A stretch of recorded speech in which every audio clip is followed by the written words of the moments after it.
Welcome to OA 50, where we'll master mediocrity and find meaning in the dictionary and fight for the respect of dad jokes. Here we go.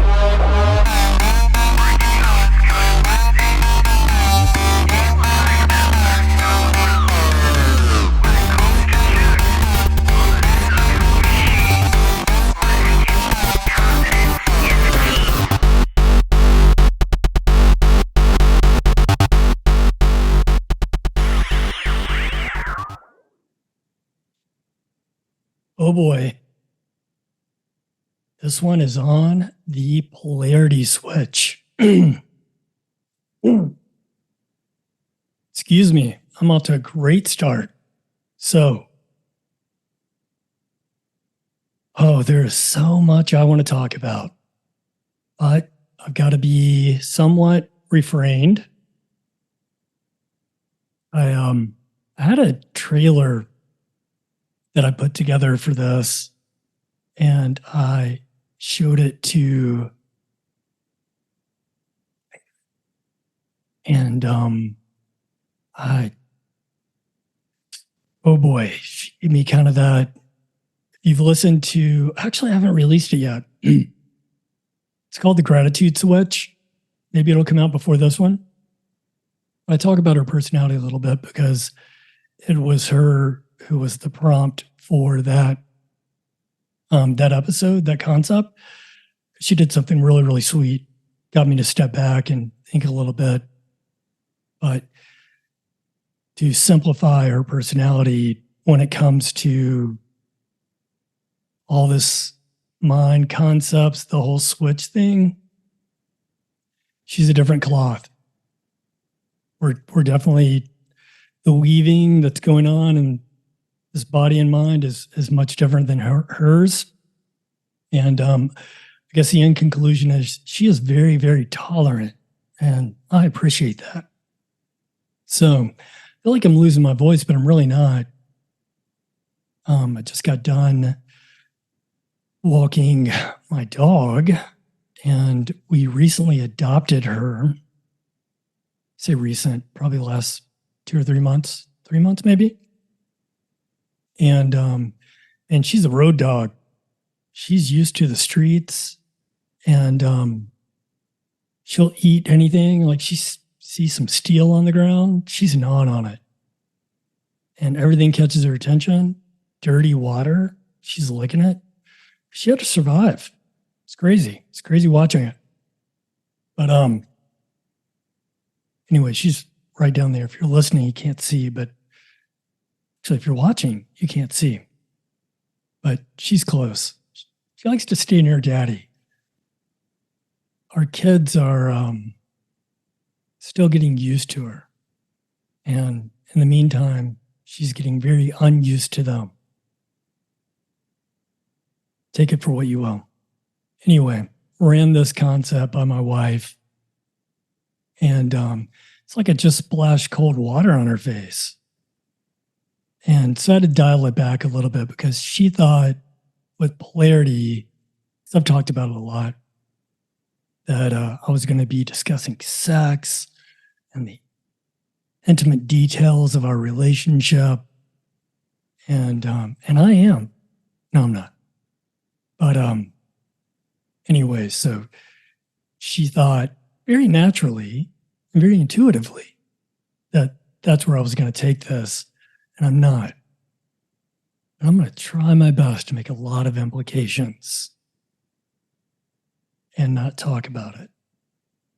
Because I do need to appreciate and pay homage to the privacy of our relationship. So, all that said, polarity, what do I mean by it? So there's a theory that just like with magnets, we have a magnetism both within us and between us as humans that is polarized, so that you either draw closer or further apart, just like a magnet or two magnets, based on masculine and feminine energy. Let me caveat this to say I am by no means an expert on this. And quite frankly, given the theory, I don't think anybody is. It's really a theory. And I think probably a lot of people, particularly in the scientific community, chalk it up as voodoo. But I got very interested in it. Kicked off really with a book I read. I can't even remember how I stumbled on it. It's called No More Mr. Nice Guy by Robert Glover, Dr. Robert Glover. And it really spoke to me as a guy who was raised by a very small family tree, probably could be better characterized as a twig, and every branch on it is women. It's all women, at least who I was raised by. They're of course, men counterparts who existed, but largely absent for most of my childhood and even young adult life. I was very heavily influenced in the feminine, and I wasn't tapping a lot of my masculine energy. And so when I was reading this book, it really spoke to me because I could see how that was manifesting in my own personality. I could also see what was manifesting in our relationship. And because there were certain areas where I should be moving forward and probably doing certain things. And I was watching my wife pick up that slack. Now, there are other aspects where I might be energizing or stimulating that part of our relationship. And I don't mean just between us, it could be with our kids, just in our relationship and what it touches, that sphere of influence. Reading this book was very helpful in identifying that with me. And then when I was looking at the relationship between us, just thinking about our role playing. Who does what? Who is contributing to certain aspects, features of our relationship? And so it helped me to step back, really do an inventory of that. And man, it piqued my curiosity. After that, I just started getting audiobook after audiobook after audiobook. And I'm telling you, if you looked at my library, it would look like, oh, man, I was getting everything. So think relationships. Think about the hot topics in relationships. It was on my shelf.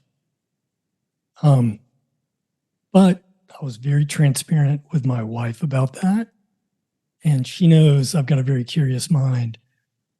But all those were really for the exercise of this curious notion about polarity and really some other concepts that were put into my mind to help me evaluate some of these aspects of our relationship that I don't want to say they were really tugging at me, but I saw I was very intrigued on how I could reshape those a little bit and what was in my control. So I'm going to give you an example. And this is not anecdotally, this is the typical hypothetical that's offered really in polarity. But say you got a man, and it could be a woman. I'm just going to use a man for this example, but you got a man in a relationship and he is dissatisfied with the amount of sex, the frequency of sex, and maybe even the quality of sex. And when you look at the relationship objectively, you'll see that the man does certain things to try to get sex, maybe what are called covert contracts, where he'll do something and it's with the expectation that he'll get something in return, something intimate, right? And so it becomes a surrogate or stimulating sex or intimacy naturally. And so what the polarity speaks to is that if you've got neutral polarity in the relationship, you're more or less a partnership.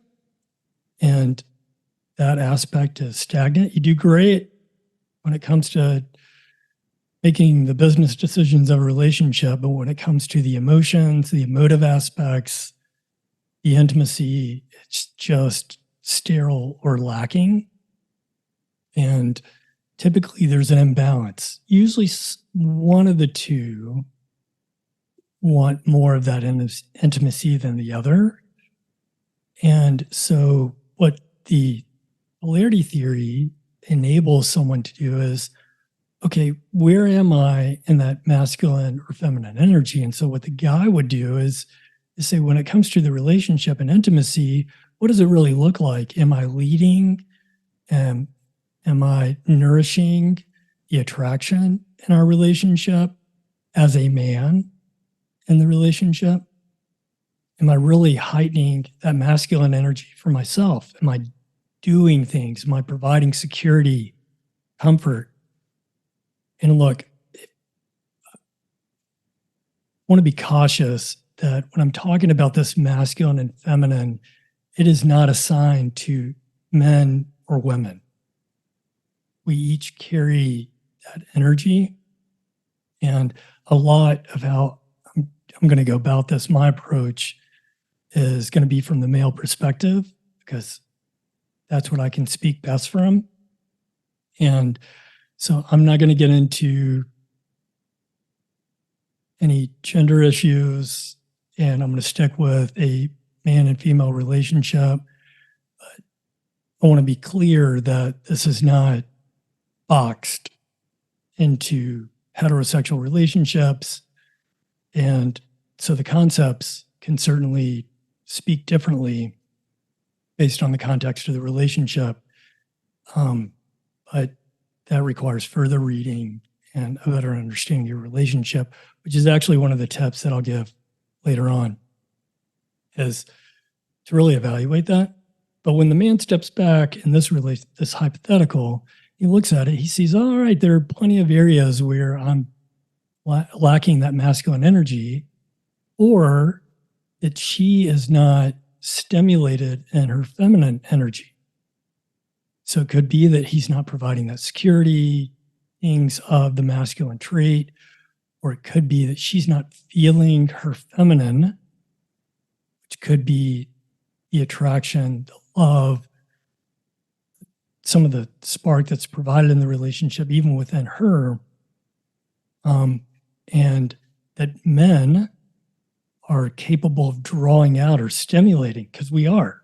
When you think back to the beginning of the relationship, there was something that ignited her where she was going to peacock, doll herself up a little bit more than usual, whatever it was, or that courtship. Same with the dude. And so it's trying to tap that flavor again. Now, it doesn't mean that if you're 10 years into a relationship, you got to hit the gym, go to a plastic surgeon, and recreate your physical image.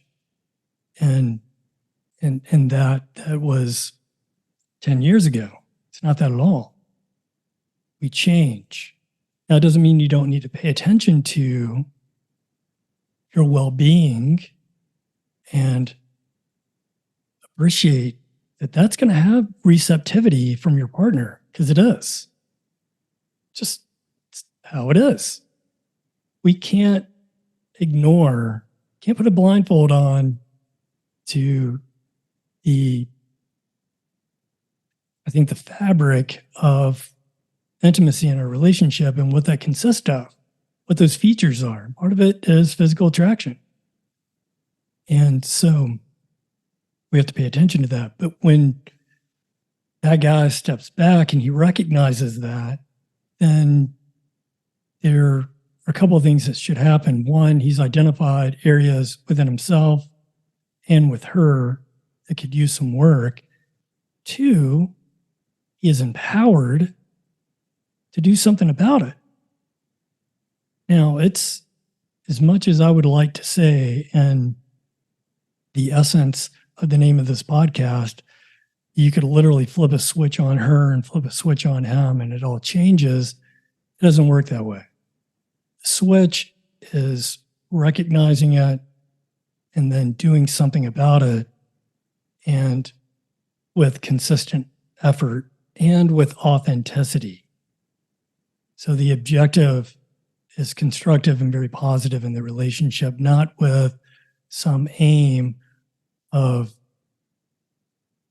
taking it between the four bedposts and that's it. And really, I think objectifying that part of the relationship. Now, it doesn't mean you can't get weird and do whatever you do on your bag, but it's consensual and is within the understood parameters of your relationship. So that's what it's all about. And it exists. It's there. Because when I was doing this inventory of my own, I started to make some changes in both myself and how I was behaving in the relationship. And I saw the differences. And so, but it does take work. And I think for me, and probably for others, there is a sense of it being a little bit disingenuous. Like I'm having to work at something which I want to come naturally. But the reality of it is that as we naturally fall out of step with who we were at the beginning of the relationship, and the relationship naturally falls out of step with us, that it requires steps to get it realigned. And if it's important, it's going to take some work. That sucks. It would be nice. It would just naturally come back. This is probably, I don't know for sure, but it's probably at the core of relationship counseling, is to do that evaluation on where the problems are and take it back. And if there is anybody out there who thinks that there is any relationship that maintains the initial alignment, you're whack. It doesn't work that way. But it doesn't mean that those relationships that take the natural course of losing that polarity and go to a more neutral state, that the couple isn't happy with it. They could be perfectly fine with it. And you might see that in 20, 30, 40, 50-year marriages where they're like, hey, we're great. We don't care really about those features that are lost on us now because it's not a priority for us. And their happiness has been derived from that evolution in the relationship. So I think as part of that inventory, you really have to ask yourself too, when I say too, also, what's driving it?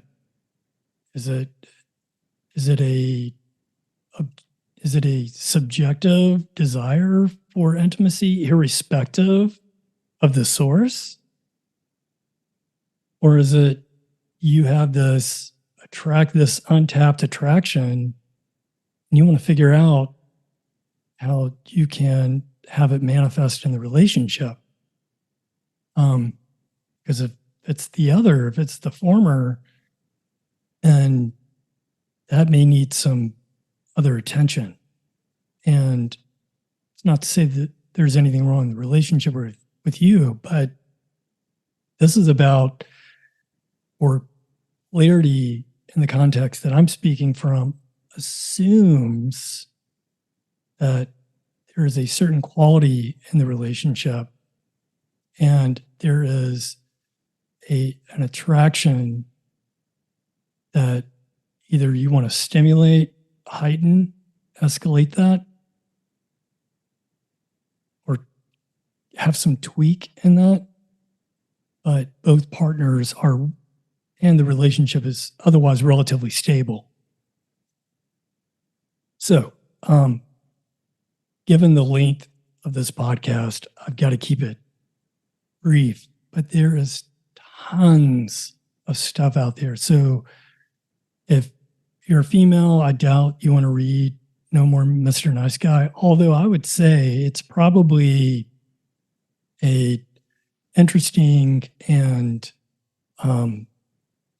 illuminating read for anyone. It's really well done, and could provide some insight on your own relationship and things to talk about.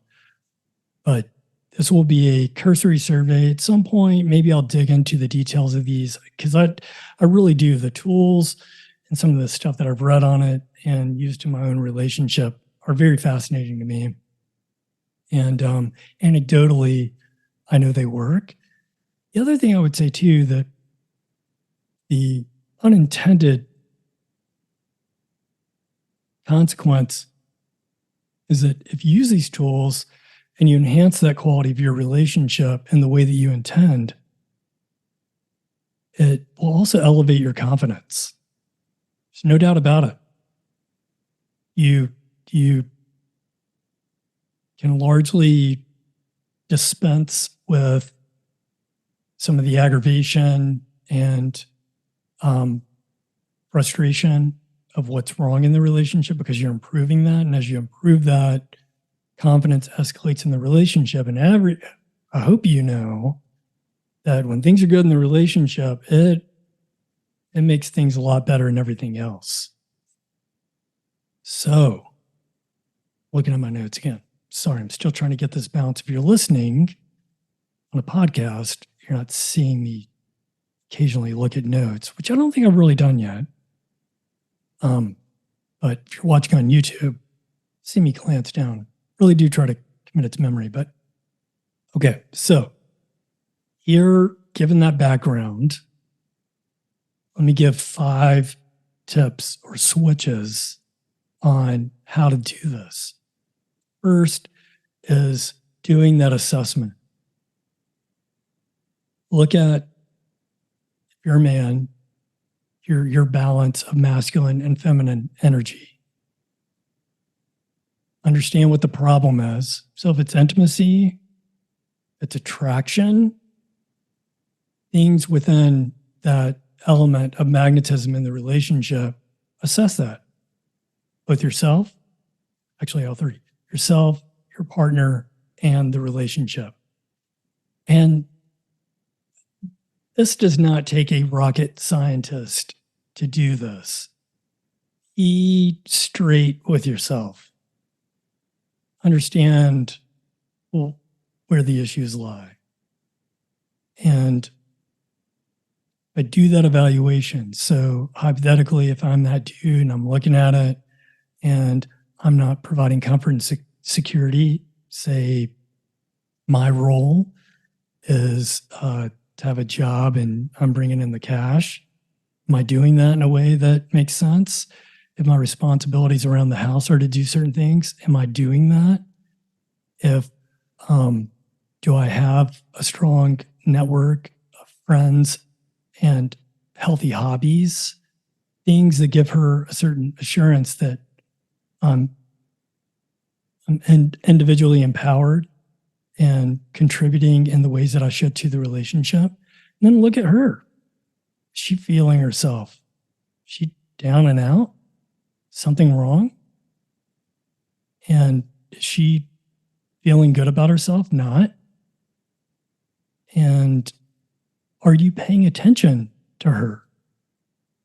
And I don't mean like, oh, you look so beautiful, things, generic lines. I mean, really paying attention to the details. When you pay a compliment, it is zeroed in on what you're actually complimenting. It's authentic. This stuff does not work if you're not authentic in both the assessment and the delivery and what's being said. That communication is very important. And then when you've done that assessment, theorize what the problems are, where the gaps are. Is it in the communication? What do you guys talk about? Is it negative, just bitching about the neighbors, whatever it may be, bitching about work, quality of your communication, that impresses on both people the relationship and how you view that other person. Do you want to be viewed as a stimulant of positivity in the relationship? As someone who is attractive? Or do you want to be buried in the grapevine and negativity? And it's not that those bit sessions shouldn't exist, they should. But you have to exercise some frame control on what the quality of your communications. And so to steer them right. But theorize where the problems are. Look at that, do that evaluation. If you're not having the frequency or quality of sex that you want, why? And do an autopsy on that. Did you ever have it? And where did it start to decline? And think about why. And there are tons of materials out there that you can tap on helping you identify that problem and even solving for it. But that's part of it too. So an assessment of that masculine and feminine in the relationship. And if you need better definition on that, again, there are plenty of resources on what the characteristics are of masculine and feminine and how you assess that in each. But do that assessment. Theorize what the problem is based on that assessment. And then experiment with rebalancing that polarity with the tools. Experiment and have fun with it. This should be fun. Like you're going in and you're trying to stimulate a little attraction, right? Oh, that honeymoon magic. Do that. Get creative. Let her see that different side or that old side. Be expressive. Or if the old side was somebody who was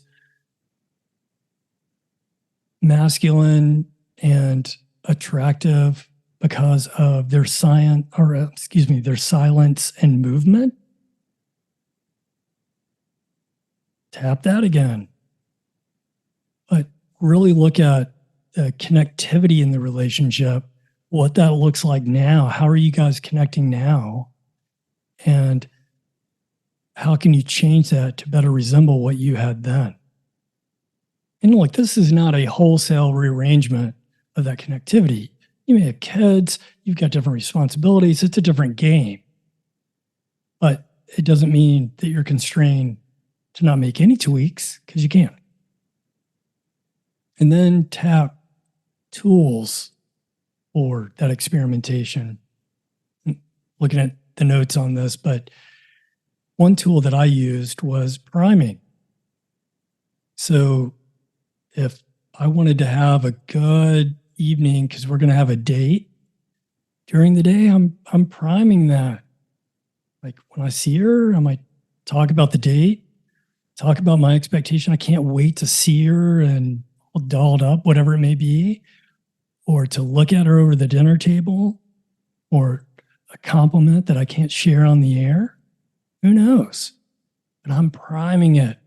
I'm getting her into that element so that when the date comes, I'm going to pick it right back up. And we've already got some grease towards a great evening together. Now, there's a technique called push-pull that is largely used up in the pickup and dating community. And effectively what it means is a push is a give, like a compliment, something, or excuse me, I got that backwards. A pull is pulling her in through a compliment or some attractive feature, right? And a push is pushing her away. And the idea there is by creating that variation, that imbalance sparks attraction. And it does. You have to use that really delicately, though. And so I think the way it would work best in relationships is if you're going to give compliments, don't overdo it. Be judicious. and respect that by overdoing it, it could have the effect of pushing instead of pulling. But recognize that.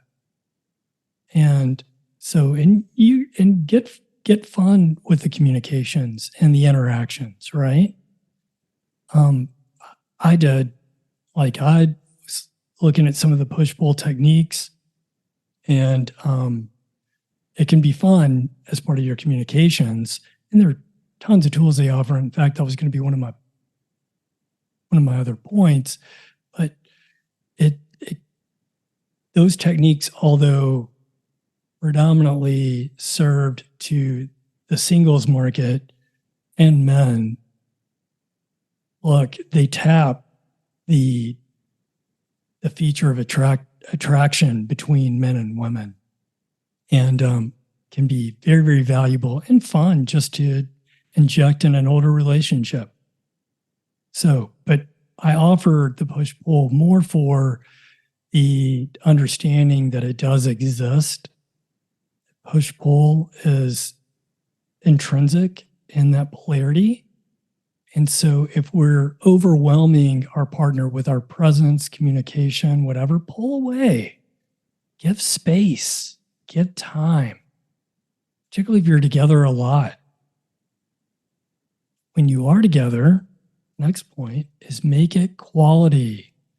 Time that you spend together, intentional, as well as the communications. So if you're going to prime, make sure that your communications are aimed towards that priming, building her attraction with you, building the feel-good self-perception about herself.